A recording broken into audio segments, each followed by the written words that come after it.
मरुधरा की धरती में दोस्तों आपकी स्वागत है। आज हम समझते हैं क्या क्या कण कण में भगवान है। इस कहानी के द्वारा हम कण कण में भगवान की सत्य की बात सिद्ध करके बताते हैं आपको। एक गुरु होते हैं और शिष्यों को आश्रम में पढ़ाते हैं।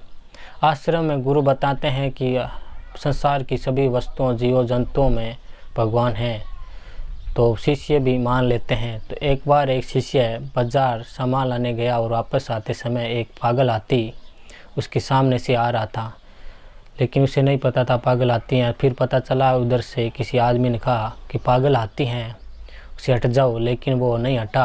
कि बोला जिस वस्तु में कण कण में भगवान है, एक भगवान मेरे के अंदर भी हैं, दूसरा भगवान उस हाथी के अंदर भी हैं, तो एक भगवान को दूसरे भगवान से कैसे डरना।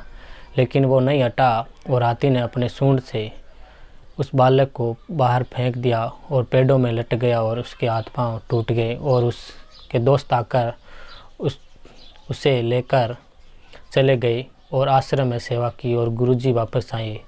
गुरुजी ने आते ही उस शिष्य ने पूछा कि आपने तो बोला था कि कण कण में भगवान है और आप बता रहे तो फिर हाथी में भगवान थे, तो मेरे के अंदर भी भगवान थे, तो मुझे क्यों मारा। तो गुरुजी ने बोला कि जो आदमी तुझे हटा रहा था, कह रहा था कि हट जाओ पागल हाथी आ रहा है, तो क्या उसमें भी भगवान नहीं थे। तो आपको भी भगवान थे तो उसमें की बात माननी थी। तो इस बात से हमें सिद्ध होता है कि अधूरे ज्ञान को हमें से अच्छा है अमल करना ज़रूरी है। तो अधूरे ज्ञान को हमें नहीं समझना है, हमें संपूर्ण ज्ञान की ज़रूरी है।